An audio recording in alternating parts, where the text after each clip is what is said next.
Well, let's see.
Test.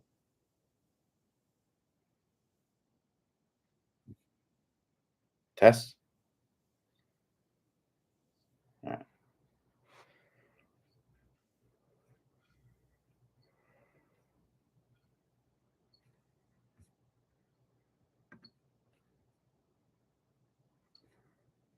Okay. So it is working. All right, if you're just jumping on here, I'm just waiting for questions to be asked. We don't have any new questions in there at the moment. So if you got your questions, now's the time to ask. If not, no big deal. Don't have to ask anything. But if you're here to learn something or want help with something, I'll do whatever I can to help here. Point you in the right direction, get you on the right track, hopefully.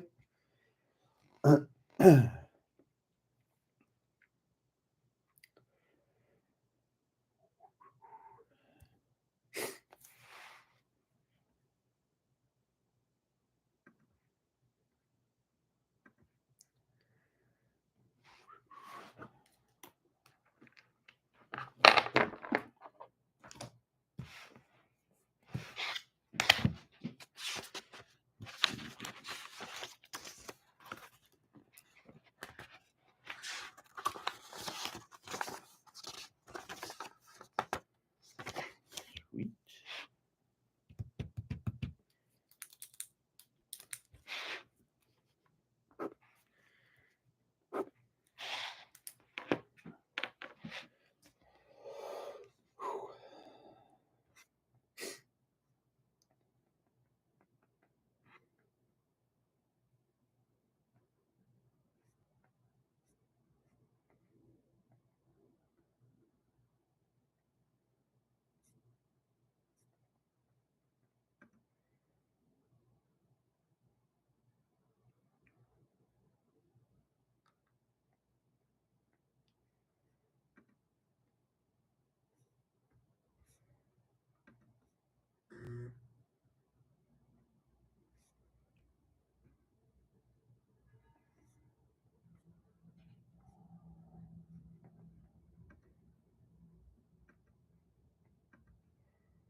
While y'all are coming up with questions, I'm just going to be, checking emails and stuff, taking care of tasks I can do.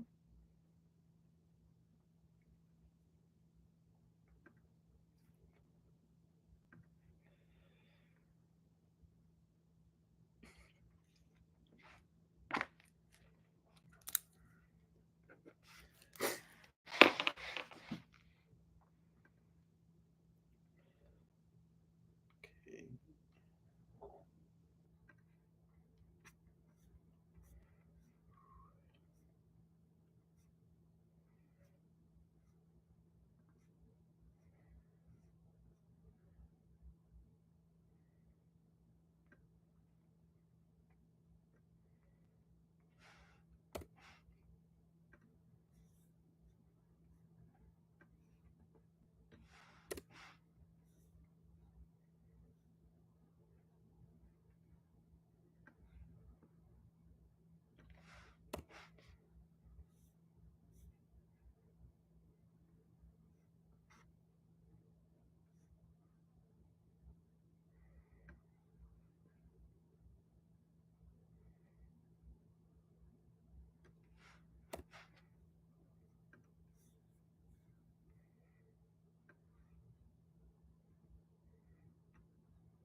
All right, if you're just hopping on the office hours, I'm just waiting for questions to be asked. So if you got questions, now's the time to ask. If not, no big deal at all.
All right, so we got a question here from Doug L. Says, what should the spine angle be throughout the swing?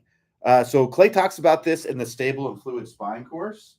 And when we're talking about spine angle, what we're talking about is the angle of the spine when we're looking from this face-on perspective, right? So just want to be clear about that. Some people are talking about spine angles like this, but really what we're talking about is from face on, how we're kind of tilting our body, right?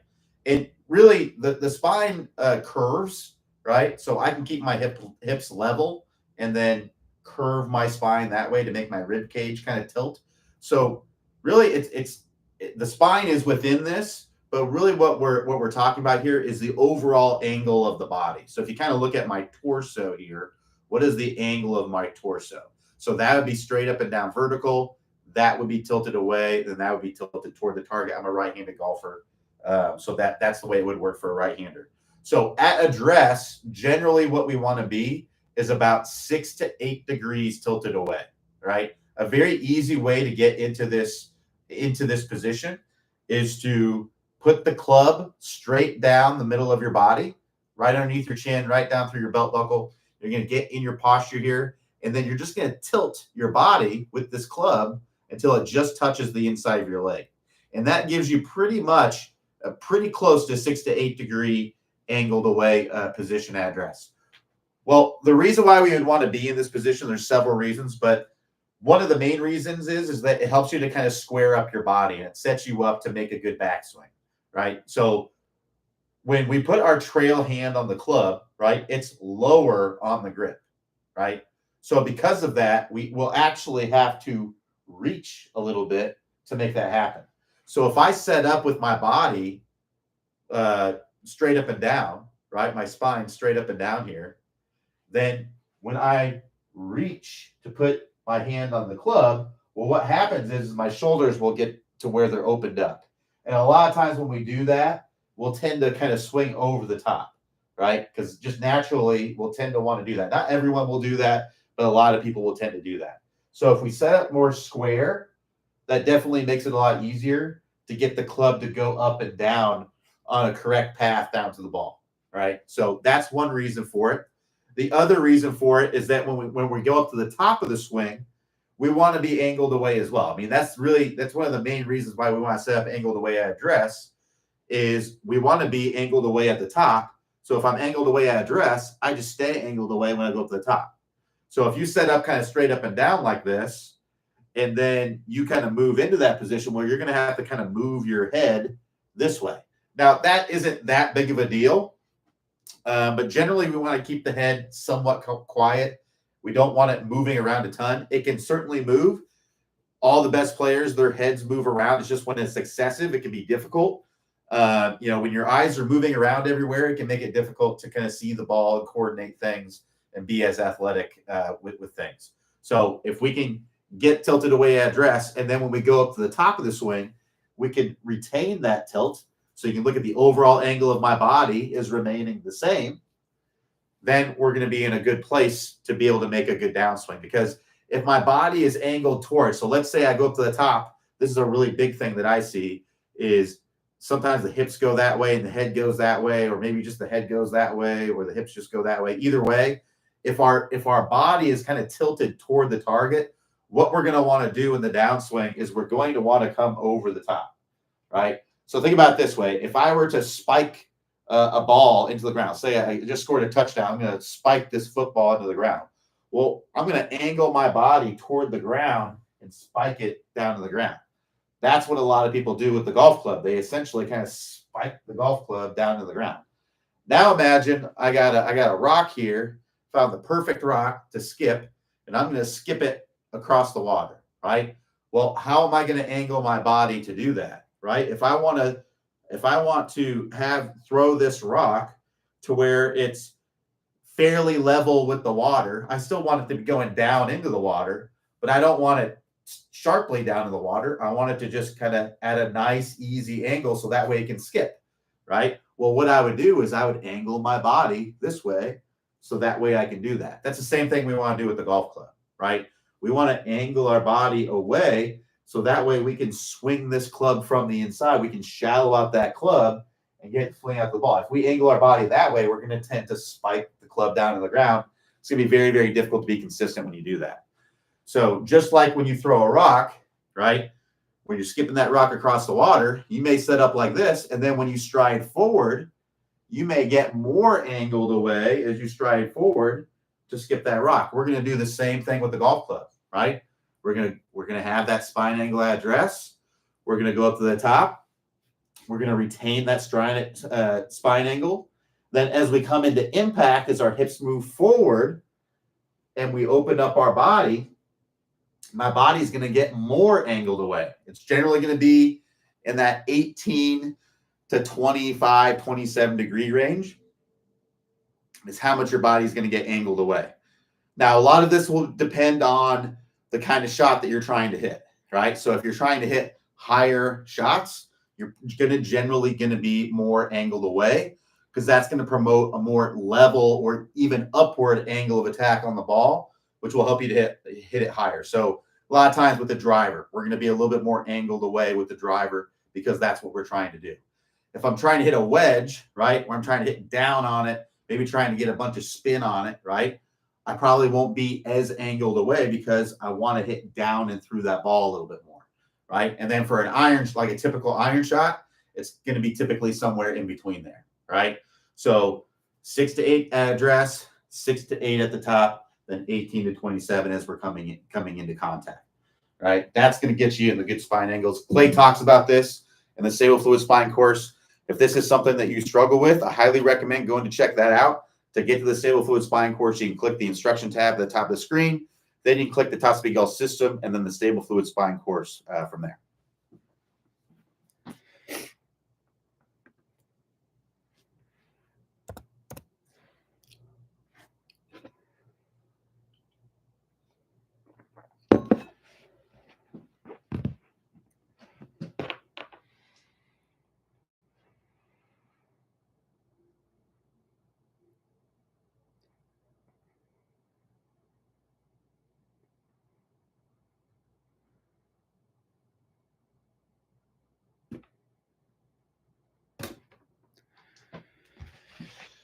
All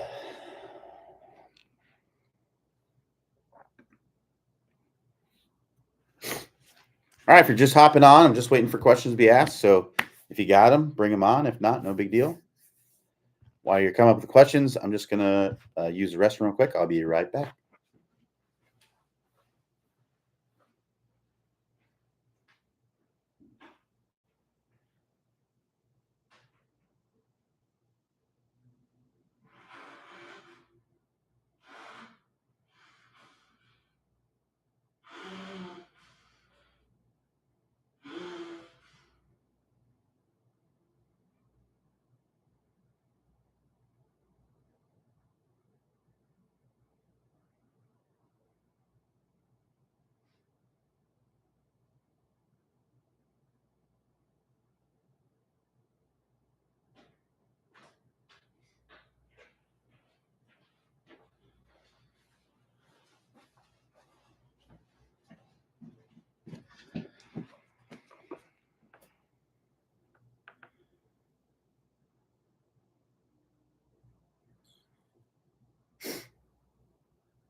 All right, so we got a question from Dan S. Says Clay did 2 videos in August, September on straight drives. The first 2 had you draw and fade, and he was supposed to do more, all based on straightening out the drives. I found these to be very good. Any idea when these might continue?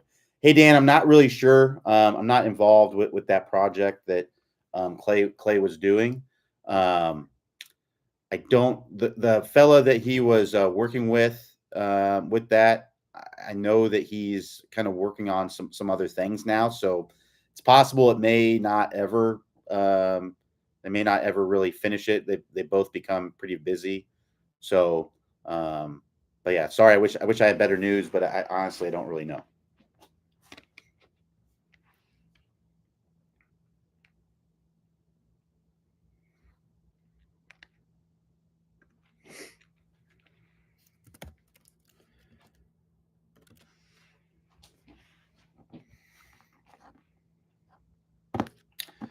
For those of you who aren't familiar, basically, when you have pretty solid technique, um, I think a lot of people think that hitting the ball straight or being consistent has everything to do with technique.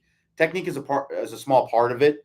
If you have really poor technique, it really depends on the golfer. Really, if you have really poor technique, then it can be. You definitely may need to change your technique. So, for example, let's say you want to hit draws, right?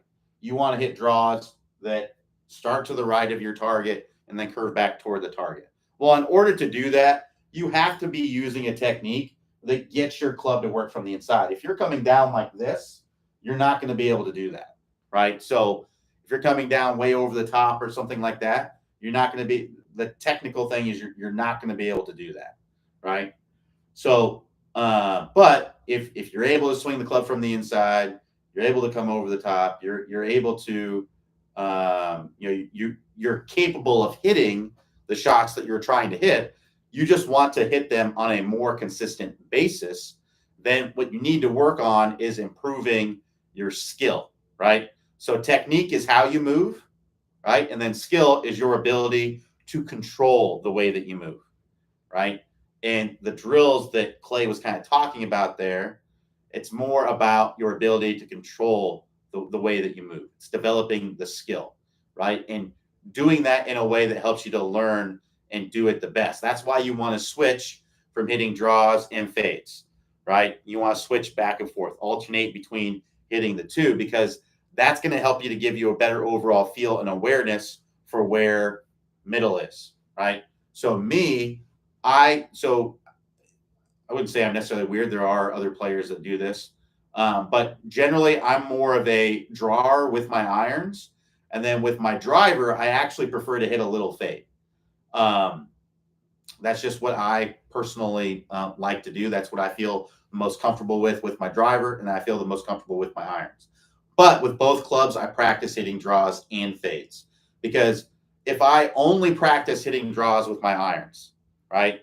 If I only practice that, then what can end up happening is I end up to where I may end up swinging way too much from the inside, and then I may end up swinging, and then when I get that to happen, and then I may end up with blocks and hooks as my misses, right?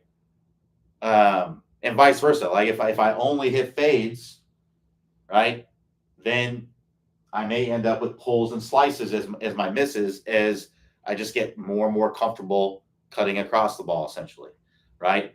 Whereas if I practice hitting draws and then I practice hitting a fade, I practice hitting a draw, right? I'm going to have a really good idea of where the middle is, right? And that's really what the best players do. It's well known typically, if you are a golf fan, you pay attention to, the PGA Tour, Live Tour, whatever, and these players and things like that. It's fairly well known that there are some players that really kind of prefer one shot shape or whatever it is. So like Dustin Johnson, for example, pretty much only hits fades, right? Well, if you look at him hit a ball, typically, if you actually watched his ball flight, if you watch the shot tracer or whatever, it's pretty darn straight, right? It's pretty straight. It's not really fading that much. It kind of goes up and then falls to the right. So it's pretty darn straight. That's really what they want. They just kind of want it to kind of go mostly straight and then just kind of fall one direction. Rory McIlroy, mostly a drawer of the golf ball. Same kind of thing. You watch him hit drives, I mean, those things are usually on a string. They're pretty much dead straight, but they just kind of fall to the left, right? Just that little draw on it at the end. Most players are not hitting big, loopy draws and fades and things like that. There are some, but most of them do not, right? And that's generally where you want to be. So if you practice hitting both sides, it actually helps you to get straighter. And typically the people that are really struggling to hit their driver straight, hitting it all over the place, left and right and all that stuff, it's because they don't have a really good feel and awareness for their face and their path and also their strike, right? So those things are all a part of it. So those are the things that you want to train to get a better feel for. Just like, so if you're training strike location, right? You can do a drill where you intentionally hit balls off the toe, off the heel, and in the center of the face. What that does is that gives you a better awareness for the middle of the face and allows you to hit in the middle of the face more often, right? I know it may seem silly to intentionally hit shots off the heel and off the toe, but it helps you to understand and give you a better awareness for the middle of the face, right? It helps you to understand where that is. And sometimes we're going to be a little bit off. Sometimes you may go out and it's like, man, I'm just hitting everything a little off the toe today, right? Well, you can call upon that feeling of when you were practicing hitting the ball off the heel because you know how to do it, right? And then you can change your intention to hitting it off the heel. And now you're probably going to start hitting the ball in the middle of the face again. And then you keep doing that until you actually start hitting the ball off the heel, and then you can tone that down, right? So that's the way you kind of want to work through it. So one study that I know Clay talks about sometimes is the free throw thing. So basically, they had two groups of free throw shooters. They tested all of the free throw shooters to kind of get their baseline percentage. They all shot free throws from the same spot, and they got kind of like their baseline percentage.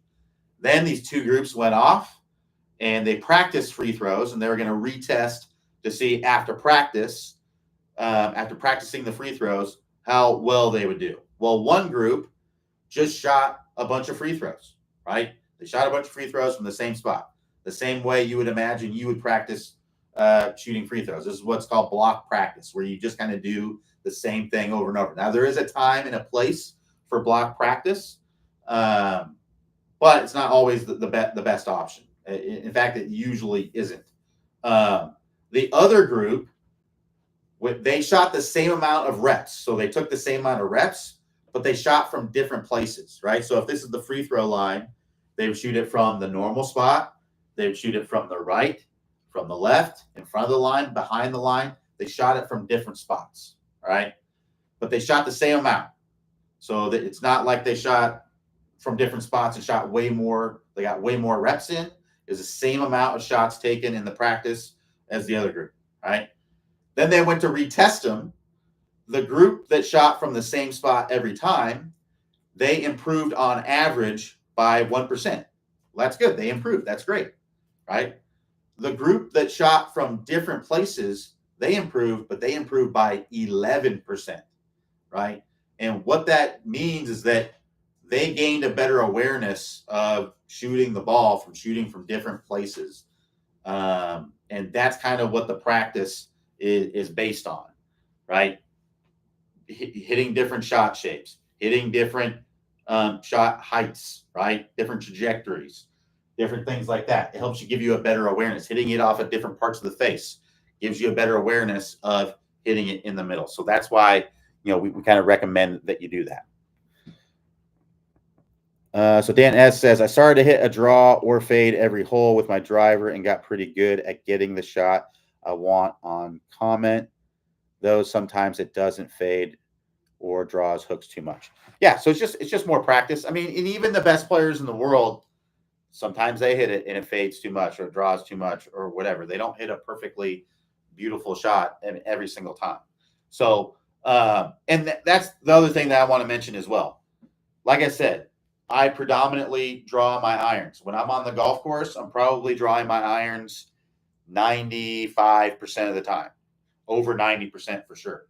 And then with the driver, I'm probably fading my driver, overwhelming majority of the time as well, because that's what I'm most comfortable with. All right. So when I'm on the course, right, you can hit one shot shape, right? You don't have to work the ball different. Now, if you're just as good at drawing it as you are fading it, then by all means, go ahead and do that. There are players that work the ball, different ways. Tiger worked the ball both ways. There's lots of players that work the ball both ways, and there's lots of players that kind of mainly work the ball one way. So now, when I say mostly, there are some situations. So let's say, like I said, I almost predominantly entirely hit draws with my irons, but a situation where I would maybe hit a fade would be, let's say I'm on a par 3 and we got a 20 mile an hour right to left wind, right? Well, if I hit my little baby draw with that 20-mile-an-hour right to left wind, it's not going to be a baby draw. It's the wind is going to multiply that draw. It's going to make that baby draw turn into a heavy fade or a heavy draw or even a hook, right? And let's say I slightly overcook my baby draw. Well, then it's going to be even worse, right? So in that situation, I would probably hit a fade and try to hit up against the wind to help it hold its line a little bit better. That would be maybe a situation where I would hit a fade. Another situation where I might hit a fade is where maybe I have a pin that's way on the right-hand side of the green, right? And in that situation, I might just aim at the middle of the green. And if I pull it a little bit, it'll just be on the left side. I'm still on the green, right? If I hit it right where I want to, it's going to be in the middle. If I overcook it, it's going to be even closer to the hole, right? That might be a situation where I would do that. I might fade the ball if I have a really short pin, because when you fade the ball, it's going to tend to go higher, right? Because when you fade the ball, you're going to generally add loft. So it'll go higher with a little more spin and may have a little bit more stopping power, right? So those would be maybe some situations where I'd hit a fade, but most of the time I'm just going to hit a draw. And there'd be, I mean, I might have a pin that's on the right-hand side, still hit a draw, because that's what I'm most comfortable with. So per the player, you have to kind of, make a decision that you're confident in, right? And if let's say I was warming up on the range and every time I hit a fade, I hit terrible, well, probably going to avoid hitting fades on the course, right? Because I'm not going to have a real confident feeling about hitting my fades. Maybe I haven't practiced in a while and, hitting my draws fine, but my fades are no bueno. So I just, I might just live with the fact that, hey, if I have a pin that's on the right, probably not going to get it real close, right? If I have a right to left wind, it's probably going to turn into a kind of a little bit of a hooky shot, right? That's the way it is sometimes. But sometimes it's just about hitting the shot that you have confidence in.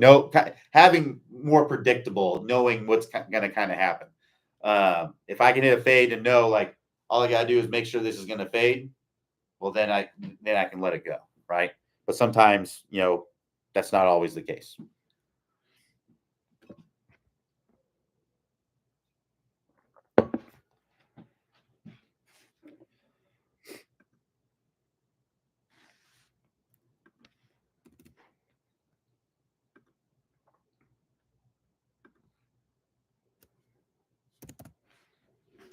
All right, so we got a question here from Austin T. Says, how do wrist angles influence lag? All right, so good question here. Let's talk about that. So when we're talking about wrist angles, really predominantly what we're talking about is typically the lead wrist, right? So what we have is, this would be like bowing of the lead wrist. This would be wrist flexion. That'd be kind of like a flat wrist, be like the wrist is more in a neutral position. Then that would be extension of the wrist, all right? So, and you can do this with me so you can kind of see. But if I grip the club and hold this out in front of me, and let's say I have a flat wrist, right? So I'm going to have a flat wrist. And what I want you to do is I just want you to hinge that club up as much as you can with that flat wrist. So that's about as much as I can do. Generally, most people can hinge their wrist up. This is what's called radial deviation. When the wrist is in a flat position, typically it's going to be about 20 degrees that you can hinge it up, which means you're creating about a 70-degree angle here, right? Now, if I cup my wrist, right? So if I put my wrist in extension and then I try to go into as much radial, as much hinge as I possibly can, well, now look what happens. I can hinge it more, right? I can create, that's probably about a 50 to 60-degree angle, I would imagine, right there, right? So I create more. The problem with that is if I cup my wrist, what happens to that club face? It gets open, right? So I can only really cup my wrist a small amount if I have a pretty strong grip, right? Where my lead hand is more on top of the grip and my trail hand is more under, right? So if I'm like that, I can go up to the top of the swing and I can have a little bit more of a cupped wrist, and I might be able to get a little bit more lag when I do that. Right.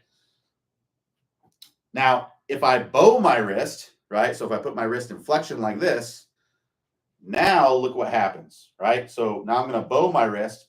Now I'm going to try to hinge my wrist as much as I can. That's as much as I can do. It's about a 90-degree angle, right? I can't really hinge my wrist up at all. From an anatomical standpoint, it's very difficult to move your wrist into radial deviation more when your wrist is flex, when it's bowed. So, if you're someone who's out there that's trying to bow their wrist a ton, to try to get the club face closed or try to get the club to shallow out or whatever it might be, maybe you're trying to do your best Dustin Johnson impression, whatever it might be, right?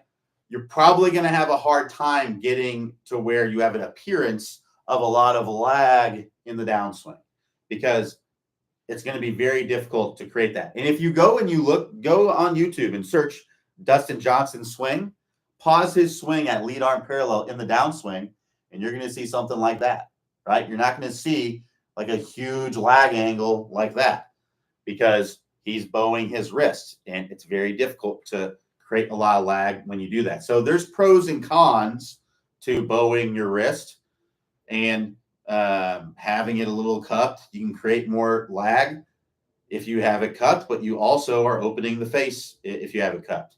You can close the face by having it bowed, but you're going to have less lag if you do that.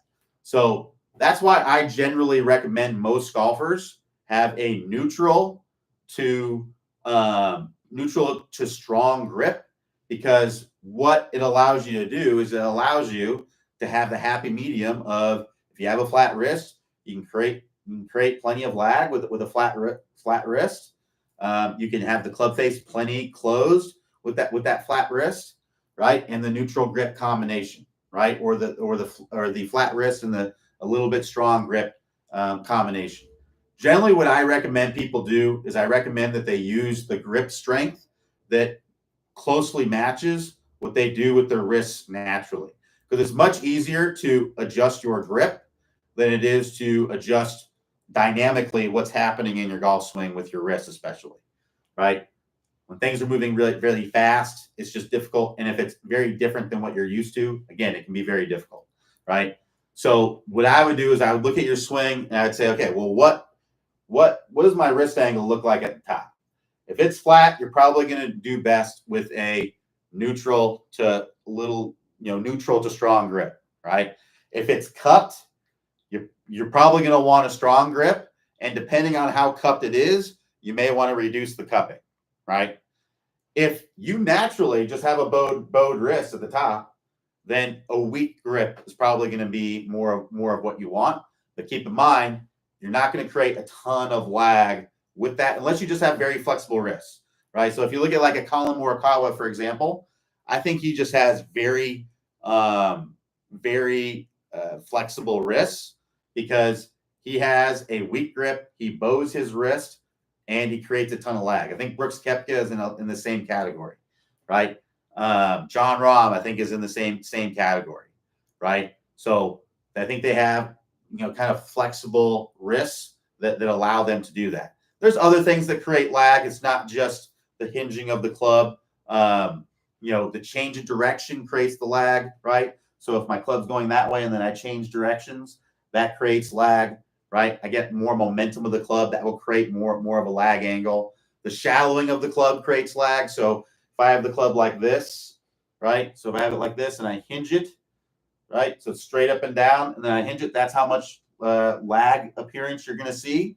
But if I go like this with that same amount of hinge, well, look what happens. Well, now it looks like I have a lot more lag, right? But all I've done is that, right? So that's kind of that's how Sergio Garcia gets the appearance of a ton of lag, right? It's partially because he is creating a lot of lag with the change of direction in his swing and with his wrists, but he shallows out the club a lot.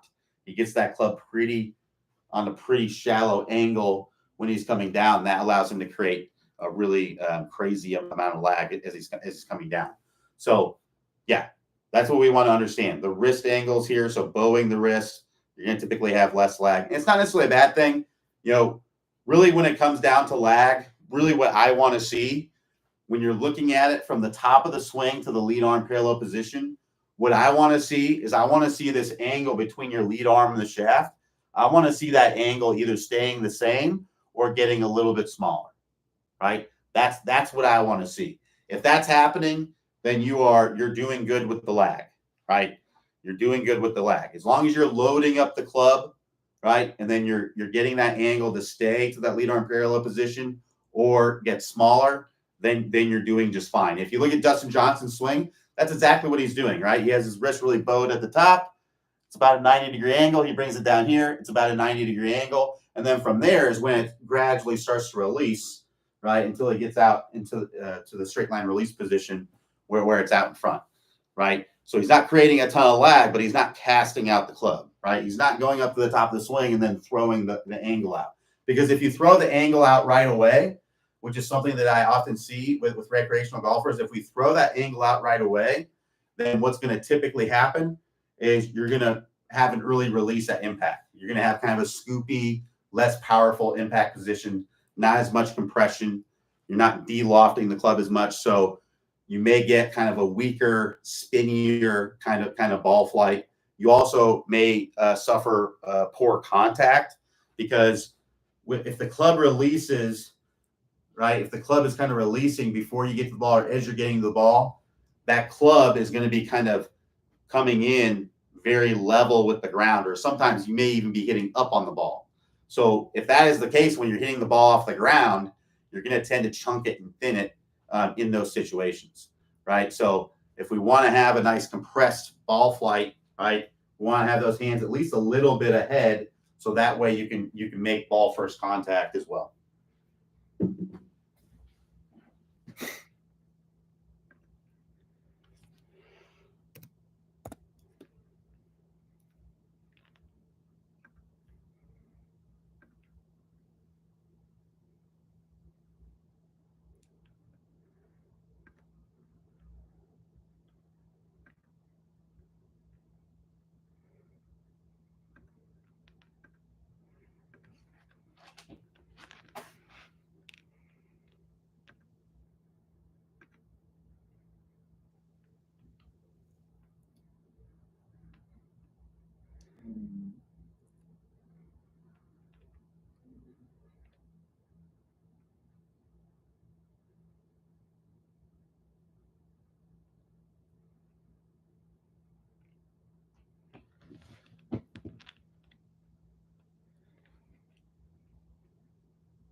All right, we got about 5 minutes left if we have any more questions.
All right, since we don't have any questions, I'm going to go ahead and cut this one short today.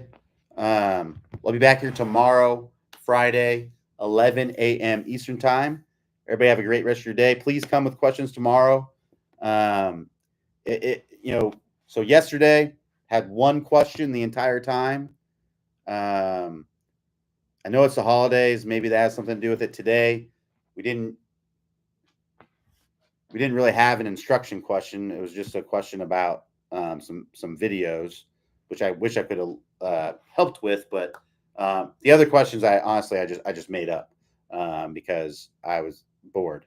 So yeah, I don't know if we can keep doing these office hours. It doesn't make any sense for me to do them if people aren't going to ask questions. So please tomorrow come with questions. I enjoy doing these, but I enjoy doing them when we have questions. If there's no questions, then it's kind of, I'm just kind of sitting here twiddling my thumbs. And I got other work I can be doing. So, but anyway, hopefully everybody has a great rest of your day. I'll be on here tomorrow, 11 a.m. Eastern time. Everybody have a great rest of your day. Talk to you next time.